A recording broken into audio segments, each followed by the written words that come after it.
The screaming started exactly 4 minutes after the cheering stopped. One moment, a 12-year-old boy was holding a gold medal, crying. His mother in the stands, screaming with joy. The next moment, gunfire, explosions, armed men sealing every exit, 600 hostages, trapped. The terrorists thought they had control, thought they'd planned for everything. They didn't plan for the quiet woman in the medical volunteer vest. They didn't know Emma Cross had spent 8 years in Army Special Operations. They didn't know that corner, a mother protecting her child. And you don't get a hostage situation. You get a war. And Emma Cross never lost a war. Emma Cross arrived at Lincoln Middle School 45 minutes before the first race. Early. Always early. Old habits. The parking lot was already filling. Minivans, SUVs, parents unloading folding chairs and coolers. The energy was festival-like, excited. Emma scanned the perimeter. 4 exits. Main gate, service entrance. 2 emergency gates on the east and west sides. She counted security personnel. 2 visible. Probably 1 more in the office. Not enough. She shook her head. Stop. You're not on deployment. This is a middle school sports day. Relax. But relaxing had never been Emma's strong suit. She grabbed her medical volunteer vest from the passenger seat. Navy blue with a white cross on the back. She'd signed up to help the school nurse. Band-aids, ice packs, twisted ankles. Simple, normal, civilian work. She walked toward the main entrance. That's when she saw them. 3 unmarked white vans, parked near the service entrance. No school logos, no rental company stickers, windows tinted dark. Emma stopped walking. Her pulse didn't spike. It steadied. Combat breathing kicked in automatically. 4 seconds in. 4 seconds hold. 4 seconds out. The vans were wrong. She couldn't articulate why. But 8 years of clearing hostile territory had given her an instinct for danger. She changed direction, walked toward the administrative building, found Vice Principal Chen in the hallway, clipboard in hand, Bluetooth earpiece, managing controlled chaos. Miss Cross, good morning. Thank you again for volunteering. Mr. Chen. Emma kept her voice calm, friendly. Those white vans by the service entrance. Do you know who they belong to? Chen glanced at his tablet, distracted. Oh, probably the tech vendor. We've got the new SmartTrack system being set up. Lot of equipment. Did you verify that? Chen looked up, finally gave her his full attention. Ms. Cross, we have facial recognition security at every entrance, state-of-the-art. If anyone unauthorized enters campus, the system flags them immediately. We've invested over $200,000 in security upgrades this year. He smiled, reassuring. I appreciate your concern, but everything's under control. Now, medical station is set up near the bleachers. Mrs. Patterson will show you the supplies. Emma hesitated. Say something. Push harder. But she didn't, because she'd been out for 3 years. Because she didn't want to be that paranoid mom who saw threats everywhere. Okay, she said. Thank you. Chen was already walking away, barking orders into his earpiece. Emma stood there. You're being paranoid. She headed toward the field. The stadium was transformed. Banners hung from the goalposts. Lincoln Middle School Sports Day, 2024. A DJ booth was set up near the track. Music thumping. Parents claimed spots in the bleachers. And dominating the finish line was the new toy, the SmartTrack AI system. 3 industrial cameras mounted on tripods, massive screens displaying real-time data, a control booth where 2 technicians monitored everything. Principal Davidson stood at a microphone near the 50-yard line. Good morning, Lions families. Cheers from the crowd. Before we begin, I want to highlight our newest addition to Lincoln Athletics. Thanks to the generous support of our PTA and local business sponsors, We are one of only 12 schools in the entire state equipped with SmartTrack AI technology. Applause. This system uses artificial intelligence and high-speed cameras, 10,000 frames per second, to ensure fair, accurate results. It can detect false starts, lane violations, and even judge photo finishes with Olympic-level precision. More applause. Parents impressed. Emma watched from the medical station. 10,000 frames per second. That means every angle, every movement. Recorded. She filed that away. The first races began. Emma handed out water bottles, applied sunscreen to a sunburned kid, gave a girl with a scraped knee a Band-Aid and a high five. Normal, boring, perfect.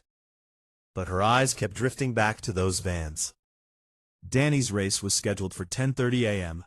Boys 4x100-meter relay. Final event before lunch. Emma found him near the starting line, stretching with his teammates. Danny Chen was 12, skinny, all elbows and knees, blonde hair like his father, brown eyes like Emma. He saw her, waved nervously. She walked over. "Hey, baby, how you feeling?" "Scared," Danny admitted. "Why? What if I mess up again? What if I drop it?" Emma knelt down, eye level. Last year, Danny had been running anchor leg in this same race. His team was winning. The baton handoff was clean, but Danny's fingers slipped. The baton hit the track. They finished last.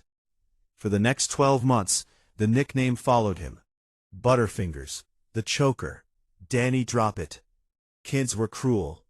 "Danny, look at me." He did. "You've trained all year. You're faster now, stronger. And you know what? Even if you drop it, I'll still be the proudest mom in these bleachers. But what if? No what ifs. You run your race. That's all you can control." Danny nodded. Emma kissed his forehead. "I love you. Now go warm up." She returned to the bleachers, found a spot in the third row. Around her, parents chatted, filming on their phones. A dad next to her was explaining the SmartTrack system to his wife. "It's like VAR in soccer, but for track. Totally automated. Can't argue with AI, right?" Emma didn't respond. She was watching the field, watching the vans that hadn't moved, watching the service entrance where nobody had come or gone. "Stop. Let it go." The announcer's voice boomed. "Next up, boys 4x100-meter relay. This is our final race before lunch, folks." The crowd stood, cheering. 8 teams lined up. Danny's team, Lincoln Lions, was in lane 4. Danny would run anchor. The first 3 runners took their marks. Bang! The starting gun. They were off. Emma's heart pounded. Not from nerves, from something else. She couldn't shake the feeling. Something is wrong. The race was fast, clean exchanges. Lincoln was in second place going into the final leg. Danny took the baton. Smooth handoff. No drop. He exploded forward. Emma was on her feet, screaming, "Go, Danny, go!" He was flying, legs pumping, arms driving. He pulled even with the leader. Roosevelt middle, a bigger kid, longer stride, neck and neck. 50 meters, 40, 30. The crowd was roaring. 20 meters. Danny was giving everything. 10 meters. He lunged at the tape. But the Roosevelt kid was faster. He crossed first. By inches. Danny crossed second. Collapsed on the grass. His chest heaving. Tears streaming down his face. Emma was already moving. Over the railing. Across the track. She dropped to her knees beside him. "Danny, baby, hey, you were amazing." "I lost." His voice broke. "I lost again." "You didn't drop the baton." "But I lost." Emma pulled him into her arms. She didn't care that people were watching, didn't care that the medal ceremony was starting. She just held her son while he cried. The Roosevelt team was celebrating, jumping, high-fiving. The announcer called them to the podium. Emma helped Danny stand. "Come on, Let's get you some water. They walked toward the sideline. That's when she heard it. A commotion at the control booth. The SmartTrack technician was waving frantically at the officials. Wait, wait, hold the ceremony. The announcer paused. Folks, we have a situation here. The head official jogged over to the booth, looked at the screen. His face changed. He grabbed his radio. Do not present medals. I repeat, hold the ceremony. The crowd went quiet. Confused murmurs. The official walked to the microphone. Ladies and gentlemen, may I have your attention? Silence. Our SmartTrack AI system has flagged a potential rule violation during the final exchange of the 4x100 relay. Gasps. Emma's head snapped up. After automatic review, the system has determined that the Roosevelt team executed their final baton pass outside the legal exchange zone. This constitutes a disqualification under USA Track and Field Youth Rules. The Roosevelt section erupted in protest. The official winner of the boys 4x100 relay is Lincoln Middle School, Danny Chen, anchor leg. Beat of stunned silence. Then the Lincoln section exploded, screaming, cheering, parents jumping. Danny looked at Emma, eyes wide. Did he just? You won, baby, you won. Danny's face crumpled, but this time with joy. Emma grabbed him, lifted him, spun him around. Both of them crying, laughing. The announcer called Danny's team to the podium. Danny ran. His teammates mobbed him. Emma stood there, hands over her mouth, tears streaming. The medal was placed around Danny's neck. Gold. He held it up, looking for her in the crowd. Their eyes met. He pointed at her. She pointed back. The photographer captured the moment. Pure joy. The crowd was still cheering when the first explosion detonated. The sound came from the main gate, a deep, earth-shaking boom that shook the bleachers. The music cut out. Parents screamed. Black smoke billowed into the sky. Emma's body reacted before her mind processed. She was already moving toward Danny. The second explosion hit the east emergency exit. Metal shrieked. Concrete dust filled the air. Gunfire, automatic weapons, AK pattern, unmistakable. The crowd panicked. Stampede toward the exits. But the exits were blocked, sealed. Emma reached Danny, grabbed his arm. Mom, what's... Run, now. She pulled him toward the locker rooms. Behind them, armed men poured through the smoke. Maybe 10. Tactical gear. Masks. Rifles. They fired into the air. The crowd dropped, screaming. Emma shoved Danny through a side door, into the equipment hallway. Mom, quiet. She pulled him into a supply closet, locked the door. Dark, tight space, smelled like bleach and old basketballs. Danny was shaking, tears streaming. Emma knelt, put her hands on his face. Her voice dropped, low, rhythmic, calm. Danny, look at me. He did. I need you to count to 100, slowly. If I'm not back, count again. Do not make a sound. Do not open this door. This is just hide and seek, and Mommy is the seeker. Mom, I'm scared. I know, baby, but you're going to be okay. I promise. She kissed his forehead. Then she stood, stripped off her medical volunteer vest. Underneath, she wore a black tank top, tactical boots she'd worn just in case. Tight. Danny stared at her. Mom, you look different. He nodded. Emma smiled, but it wasn't her mom's smile. It was something else.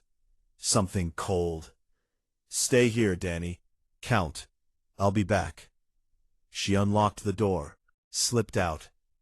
The hallway was chaos, people running, screaming. Emma moved in the opposite direction, toward the janitor's closet. Inside, she scanned shelves. Duct tape, zip ties, heavy-duty screwdriver, ammonia-based cleaner, fire extinguisher. Her hands moved automatically. Indexing, cataloging, planning, duct tape, weapon retention, screwdriver, close quarters, ammonia, incapacitant, fire extinguisher, blunt force. She grabbed what she needed, stepped back into the hallway. A lone gunman was walking toward her, assault rifle raised, shouting in Arabic. "Get down. Everyone down." He hadn't seen her yet. Emma slipped into the shadows, silent, calculating. The terrorist walked past her position. She moved, fast, precise. Her hand clamped over his mouth. The screwdriver drove into the side of his neck, carotid. He dropped the rifle, tried to scream. She held him until he stopped moving. 15 seconds, start to finish. She lowered him to the floor, picked up his AK-47, checked the chamber, magazine, safety, muscle memory.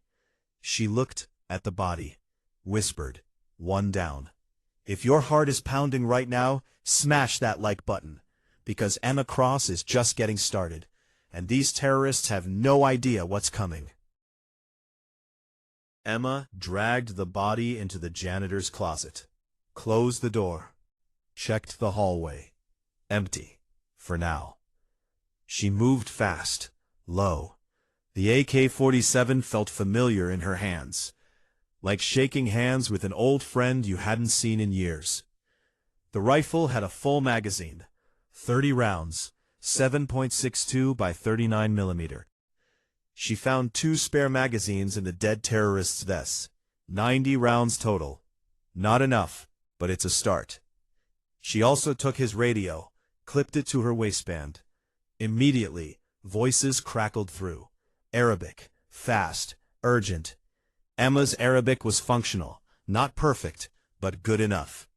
All exits secured. Estimate 400 in the gymnasium. Team 2, status. Locked down. No resistance. Omar is not responding. That would be the body in the closet. Emma keyed the radio. Didn't speak. Just clicked it twice. A brief response. Omar, confirm position. She didn't respond again. Let them wonder. She moved through the service corridors, away from the main chaos. The school had 2 levels. Ground floor with the gymnasium, cafeteria, main offices. Second floor with classrooms and the library. Emma knew the layout. She'd volunteered here, attended parent-teacher conferences, knew which doors stuck, which hallways had blind corners. Home field advantage. She reached a window overlooking the parking lot.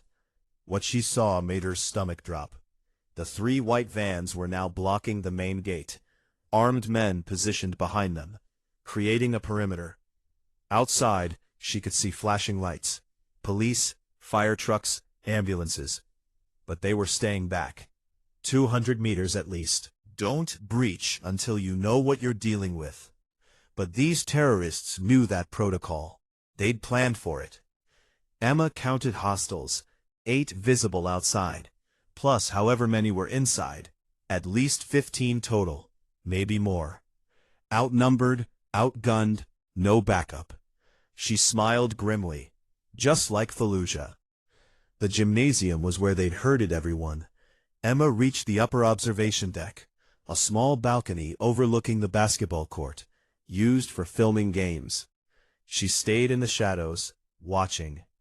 Below, the hostages were gathered in the center of the court, sitting, hands visible. Students, parents, teachers, coach. Maybe 400 people. Children crying, parents trying to comfort them, teachers looking shell-shocked. 6 armed terrorists surrounded them, rifles ready. And standing at center court holding a megaphone was the leader. Black, tactical gear. No mask. Mid-40s. Beard. Scarred face. He looked calm, in control. He raised the megaphone. "My name is Rashid Khalil. You are now prisoners of the soldiers of liberation." His English was accented but clear. "We have sealed all exits.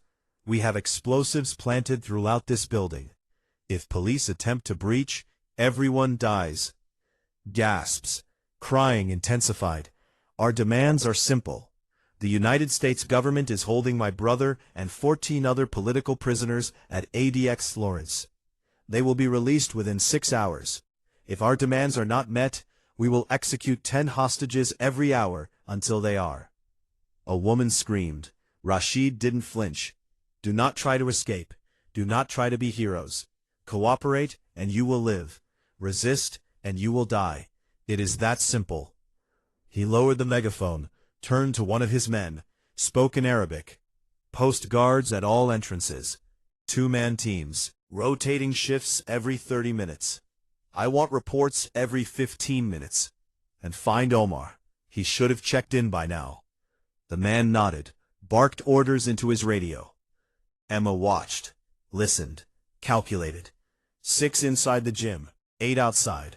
That's 14, minus 1 I already killed. 13 left. 2-man teams, good tactics, harder to take out silently, but not impossible.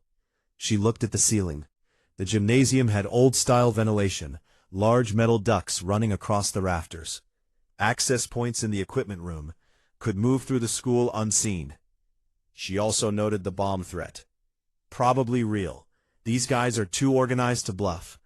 Need to find the explosives. Disable them, then take out the terrorists. Easy. She almost laughed. Just another Tuesday. Emma backed away from the balcony, headed toward the equipment room. The school's athletic equipment room was a treasure trove. Bats, heavy, aluminum, good for close quarters. Rope, climbing equipment, could be used for traps. Helmets, padding, makeshift armor if needed. And most importantly, tools. Bolt cutters, wrenches, hammers. Emma grabbed a tactical vest from the lost and found. Some kid's paintball gear. It had pockets. She loaded up. Duct tape, zip ties, multi-tool, lighter, small first aid kit. Then she found it. A maintenance access ladder, leading up to the ventilation shaft. She climbed. The shaft was tight, dark, smelled like dust and old insulation. But it was a highway through the building. She could move anywhere, unseen. Following the map in her head, the radio crackled. Team 3, report. Silence. Team 3, respond. More silence. Rashid, we have a problem. Omar and Team 3 are not responding. Rashid's voice, calm but edged with concern. Send Team 4 to investigate, and activate the cameras. I want eyes on every corridor. Emma froze. Cameras. She'd forgotten about the SmartTrack system. Those cameras weren't just for the track. They were networked throughout the school for security. If they access the system, they'll see me. She moved faster, crawling through the ductwork toward the tech booth. The SmartTrack control room was on the second floor. Small office, banks of monitors, computer servers. Emma found the access hatch above it, peered through the grate. 2 technicians, zip-tied to chairs, terrified. 1 terrorist, standing guard. Scrolling through his phone. Bored. Emma watched. 1 hostile, 2 civilians, tight space. Can't use the rifle. Too loud. Will alert everyone. She looked at her makeshift arsenal. The screwdriver was still slick with blood. She'd cleaned it, but not enough. She needed something quieter. She unwrapped a length of rope from her belt, tied a loop, slip knot, makeshift garrote. She waited. The terrorist yawned, stretched, walked to the window, turned his back to the hatch. Emma moved. She dropped from the ceiling, silent, 6 feet, landed behind him. The rope went around his neck before he could turn. She pulled, tight. He tried to scream, couldn't. Tried to reach his rifle, couldn't. At her arms. She held on. 15 seconds. 20. His struggles weakened. 30 seconds. He went limp. Emma lowered him to the floor, checked his pulse. Dead. She looked at the technicians. They were staring at her, eyes wide, mouths taped shut. She put a finger to her lips. Quiet. She removed their tape, gently. "You're going to be okay," she whispered. "What's your name?" Marcus," the older one stammered. "Marcus, I need you to do exactly what I say. Can you do that?" He nodded frantically. "Good. I need access to the SmartTrack system. All the cameras. Can you pull that up?" "Yes. But they'll see." "They won't. Because you're going to loop the footage. Show them empty hallways. Can you do that?" Marcus looked at his partner. Younger kid, maybe 22. "Kyle can. He's the tech guy." His hands were shaking, but he moved to the keyboard. "Give me 2 minutes." Emma cut their zip ties with the bolt cutters. Kyle's fingers flew across the keyboard. "Okay," he whispered. "I've got control. What do you need?"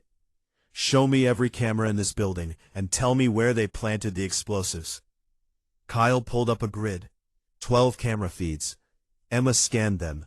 Gymnasium, 6 hostiles. Main entrance, 3 hostiles. East exit, 2 hostiles. West exit, 2 hostiles. Service entrance, 2 hostiles. Cafeteria, empty. Second floor, empty. "The bombs," Emma pressed. "Where?" "I don't know," Kyle said. "But I saw them carrying duffel bags. They went to the boiler room, the main office, and the auditorium." Emma nodded. 3 locations, classic. 1 failsafe, in case police try to breach from different angles. "Okay, loop the footage. Make sure they only see what you want them to see. And lock this door. Don't open it for anyone except me or the police." "Who are you?" Marcus asked. Emma looked at him. "I'm a mom who's really tired of people threatening her kid." She grabbed the dead terrorist's rifle. "Check the magazine." "Full." "One more thing," Emma said. "That SmartTrack system. It recorded everything from today, right? The race, the attack, everything?" Kyle nodded. "Can you copy that? USB drive or something?" "Yeah, why?" "Insurance. Just do it." Kyle pulled out a drive. Started the transfer. Emma moved to the door. Listened. Hallway empty. She looked back at the technicians. "Count to 100, then lock this door. Don't come out until you hear police." "What are you going to do?" Emma smiled. It wasn't a comforting smile. "I'm going hunting." She slipped into the hallway. The radio crackled again. "Rashid, we found Omar. He's dead. Throat wound, professional." Silence. Then Rashid's voice, cold. "Who did this?" "Unknown, but whoever it is, they have his weapon.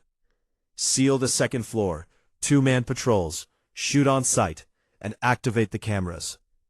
"Already tried. System is offline." "Then find the tech room, now." Emma smiled. She was in the ventilation shaft again, moving toward the boiler room. First bomb, first priority. She dropped into the basement, landed in the maintenance corridor. Dark, damp, pipes running along the ceiling. And there it was. The boiler room door, propped open. Inside she could see the duffel bag, sitting next to the main gas line. Classic placement. Take out the gas line. The whole building becomes a fireball. Emma approached carefully. The bomb was simple. C4, maybe 2 pounds. Detonator wired to a cell phone. Remote trigger. She studied it. Cut the wrong wire, it blows. Cut the right wire, you have time to disarm the rest. Cut nothing, and you hope they don't push the button. She looked at the wiring. Red, black, green. Red is usually power. Black is ground. Green is trigger. But that's assuming standard wiring. These guys might not be standard. Emma took a breath. Pulled out the multi-tool. Wire cutters. Green first. Disable the trigger. She cut. Click. Nothing. The bomb didn't explode. She exhaled. Pulled the detonator out. Disabled. 1 down. The radio crackled. Team 4 to Rashid. Second floor is clear. No sign of the target. Check the basement. And bring me the American technicians. I want to know why the cameras are down. Emma's blood went cold. They're going after Marcus and Kyle. She looked at the ductwork, then at the stairs. If I go back, I lose time. 2 more bombs to defuse. If I don't go back, they torture those kids for information. She keyed the radio, disguised her voice, low, raspy, spoke in broken Arabic. Team 4, basement clear. Target spotted heading to cafeteria. Pause. Confirm. Target in cafeteria? Confirmed. She released the key. That buys them time, and sets a trap. Emma ran toward the cafeteria. 2 more bombs, 13 terrorists, and a sun counting to 100 in a dark closet. Time to work faster. The cafeteria was a kill zone waiting to happen. Large, open, industrial kitchen on one side, tables bolted to the floor, windows facing the parking lot. Emma entered through the service entrance, low, silent. She'd sent them here. Now she had to make them regret coming. She moved into the kitchen, stainless steel, commercial equipment, walk-in freezer, and weapons everywhere. Knives, cleavers, meat tenderizers, hot oil in the fryers, still warm from lunch prep. Emma worked fast. She grabbed the industrial cooking oil, poured it across the main entrance, slick, invisible on the tile. Then she positioned herself behind the serving counter, elevated. Good sight lines. She waited. The radio crackled. Team 4 entering cafeteria. 2 sets of footsteps, moving cautiously. Professional, weapons up. Checking corners. They entered through the main doors. The first one hit the oil slick. His feet went out from under him. He went down hard. Back, head bouncing off tile. The second one turned, distracted. Emma stood, rifle up, double tap, center mass. The second terrorist dropped. The first one was scrambling, dazed, reaching for his weapon. Emma vaulted the counter, landed next to him, stomped his wrist, heard bones crack. He screamed. She put the rifle barrel against his forehead. How many bombs? She asked in Arabic. Go to hell. Wrong answer. She shifted the barrel, shot his kneecap. The scream was inhuman. How many bombs? She repeated. 3. 3 bombs. Where? Boiler room, main office, auditorium. Detonators, cell phones, remote triggers. Rashid has the phones. Emma nodded. Thank you. She knocked him unconscious with the rifle stock. Grabbed both terrorists' weapons, radios, ammunition. She now had 3 rifles, 6 magazines, 2 radios. Better.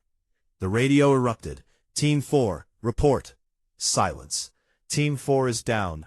All units converge on cafeteria. The target is there. Emma smiled. She'd made enough noise. Time to disappear.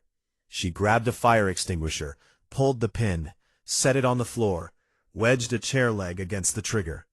It began spraying, white fog filling the cafeteria. Perfect cover.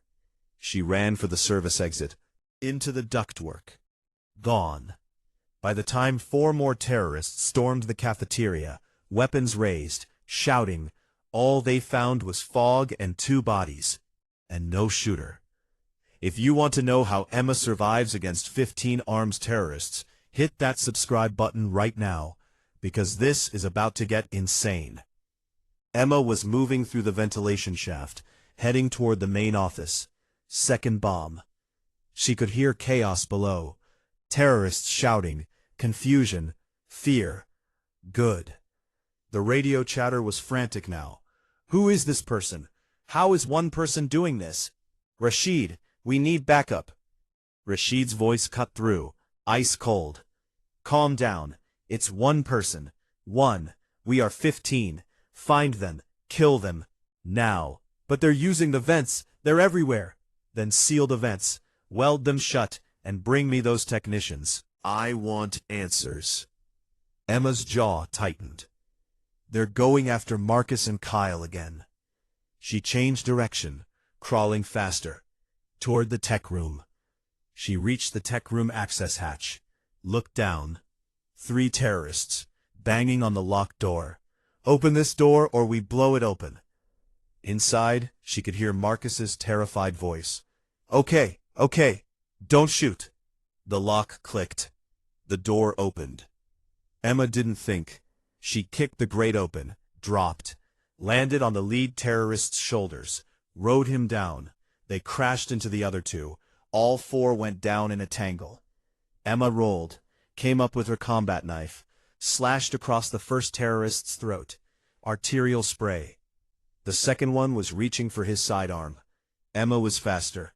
She drove the knife into his armpit. Brachial artery. He dropped. Finger on trigger. Emma grabbed a computer monitor from the desk, threw it. Hit him square in the face. He staggered, fired. Bullets went wild, shattered windows. Emma closed the distance, swept his legs. He went down. She finished it with the knife. 3 seconds, start to finish. She stood, breathing hard now, blood on her hands, her tank top, her face. Marcus and Kyle were pressed against the wall, staring. "Jesus Christ," Kyle whispered. "Who are you?" "I told you, I'm a mom." Emma grabbed the rifles, checked magazines. "Did you make the copy?" Kyle held up the USB drive, shaking. "Good. Keep it safe. That footage is evidence." "Evidence of what?" Marcus asked.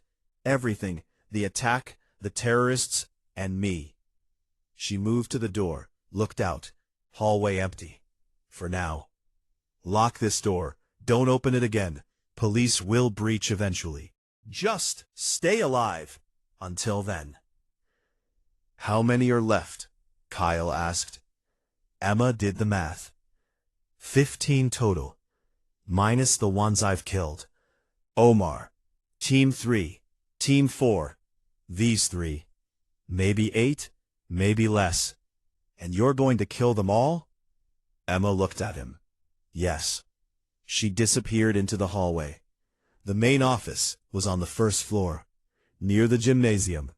High traffic area. Risky. But the bomb had to be disabled. Emma moved through the shadows, using the chaos, the confusion. Terrorists were everywhere now, panicked, shooting at sounds, as shadows. She was a ghost. She reached the office.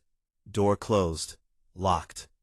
Through the window, she could see the duffel bag, sitting on the principal's desk. One terrorist guarding it, nervous, smoking a cigarette. Emma tried the door. Locked. She looked at the hinges. Exterior, removable. Started unscrewing. First hinge, out. Second hinge, out. The terrorist inside didn't notice. He was staring at his phone, texting someone. Third hinge, out. Emma grabbed the door, pulled it free from the frame, set it down quietly. The terrorist finally looked up. Too late. Emma was already moving, knife leading. She grabbed him from behind, hand over mouth, blade across throat. He struggled, briefly, then stopped. She lowered him to the floor, moved to the desk, unzipped the duffel. Another C4 charge, same setup, cell phone detonator. She cut the green wire. Click. Disarmed. 2 down, 1 to go. The radio crackled. Rashid, the office bomb is offline. Someone disabled it. Impossible. We have guards. Not anymore. Guard is dead. Throat cut. Silence. Then Rashid's voice. Different now. Less controlled. More desperate. How is one person doing this? Another voice. Younger. Scared. Commander, what if this person is professional? Military. American military doesn't send one soldier to rescue hostages. Unless they're already inside. Long pause.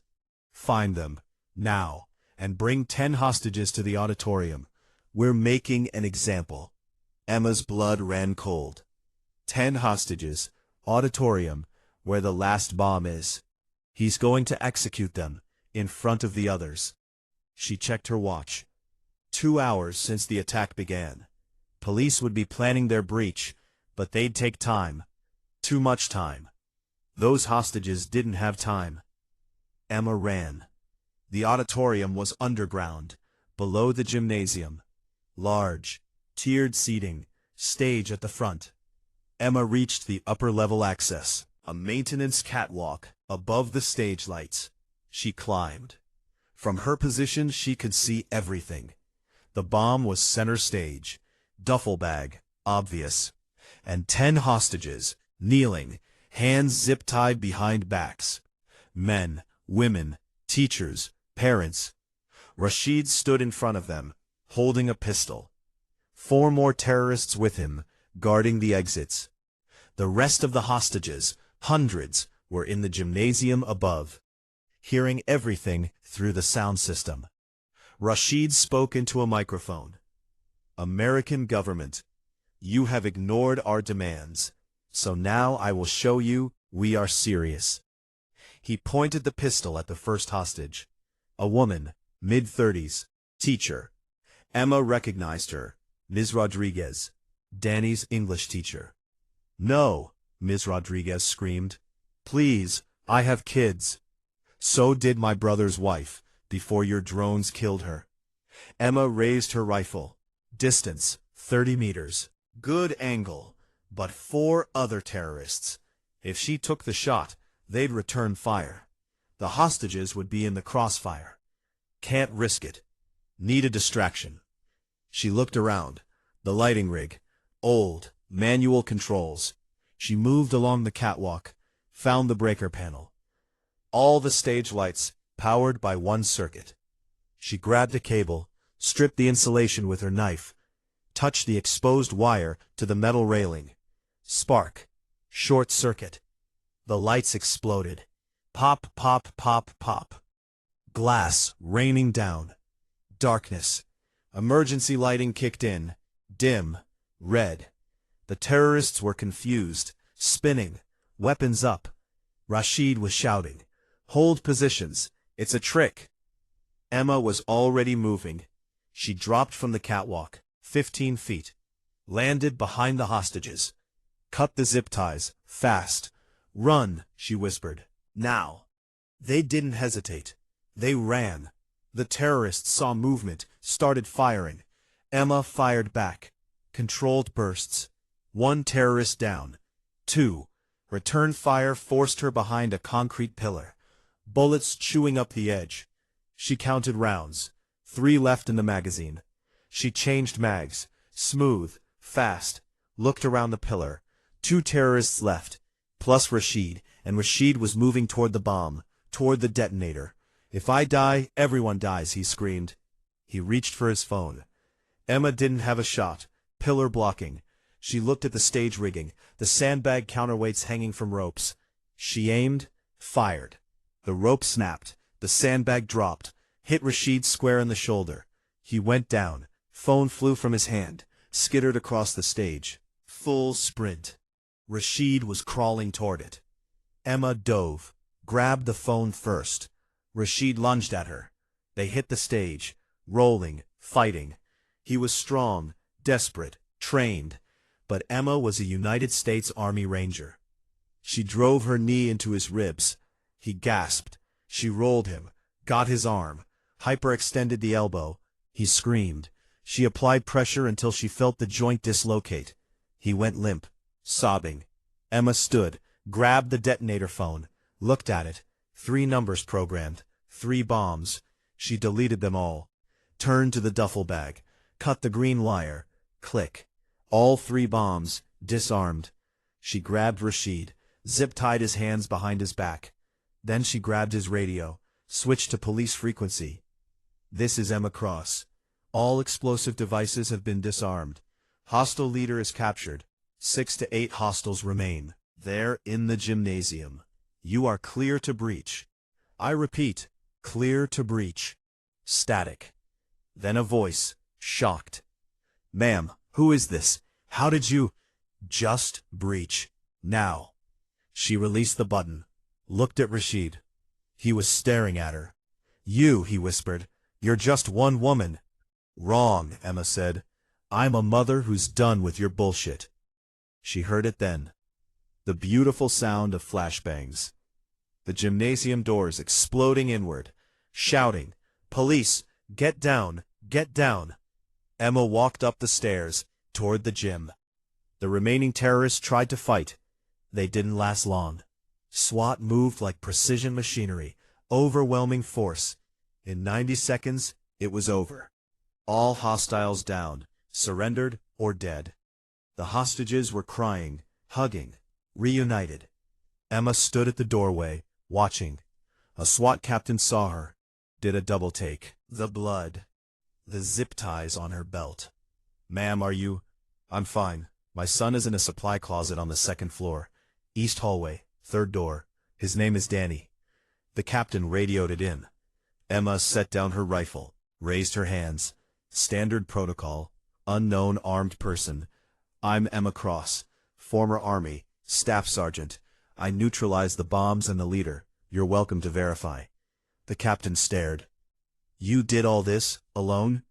"I wasn't alone. I had a reason." Footsteps running. "Mom! Mom!" Emma turned. Danny, running toward her. Medic trying to stop him. "Ma'am, wait!" But Danny didn't wait. He crashed into her, arms around her waist. Emma dropped to her knees, held him.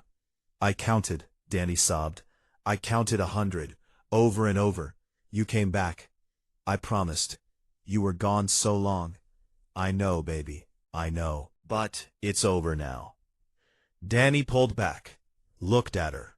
Really looked. The blood, the cuts, the exhaustion. "Mom, what are you?" Emma smiled. Tired. Real. "I'm your mom. That's all that matters."